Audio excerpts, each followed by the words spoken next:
Hi guys, today ay mag-o-open tayo ng isa pang parcel na in-order ko. So ito yung clip pan guys. So 5 piraso lang yung in-order ko and ayan, i-unboxing na natin. Sobrang laki, akala ko may package akong dumating, char. So yan, i-open na natin. Kailangan din natin ng video guys kapag nag-o-open tayo ng parcel para if ever na may defective na item. So maibabalik natin yan kay seller. Basta meron tayong proof o meron tayong video na hindi nga gumagana. So, usually naman dito sa binibilin ko guys na ito is lagi legit naman siya at gumagana naman. So, testingin ko naman siya if ever. So, ayan, i-open lang natin. So, 5 pieces lang yung in-order ko. So, parang umorder yata ko ng violet, green at saka black yata yung in-order ko. So, ayan, ang laki-laki. So, meron akong free shipping kaya nabawasan siya ng babayaran. So, parang 500 lang. So, ang benta namin dito guys is 200. So, ayan, di ba?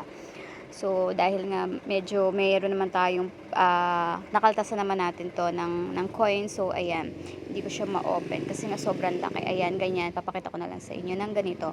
Ayan, tapos i-assemble ko to kasi magdi-display ako nito mamaya. So, kasi pag wala kang display, hindi malalaman ni customer na meron kang ganong item. So, kaya kailangan is meron kang display. So, ayan guys.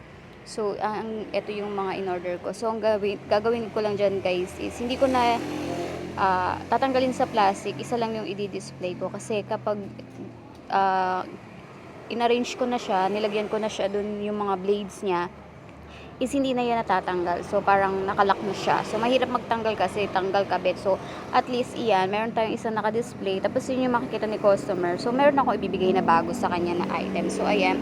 Ito yung in-order ko, kulay green, and then may black, at may violet. So, ayan.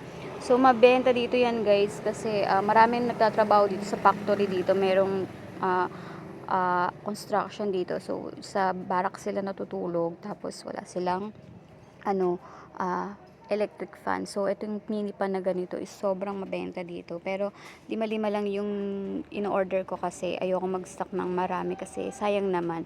So, yung palima-lima na yan, guys, is nabebenta naman siya talaga. So, ayan, ilalagay mo lang siya dito sa mga blade niya. So, kapag hindi pumapasok, guys, ibig sabihin hindi dun yung blade. So, ayan, pag pumasok siya, yun yung pwesto niya. So, may mga pwesto siya. So, ayan, kapag pinandar nyo yan, hindi naman yan tatalsik kasi as in naka-secured naman yan kasi nakalock siya. Maglalak siya kapag nilagay mo. So, ayan. So, tetestingin ko siya mamaya. So, ayan. Ganyan lang siya kadali. And then, pipindutin mo lang yung button niya para umandar siya at isaksak doon sa plug. So, ayan. Ganyan lang. Madali lang tong i-arrange. Ayan, ganyan lang siya. And then, pwede na natin tong isaksak. So, hindi ko lang pala na-videohan kasi na-testing ko na siya. So, yun lang guys. Thank you for watching.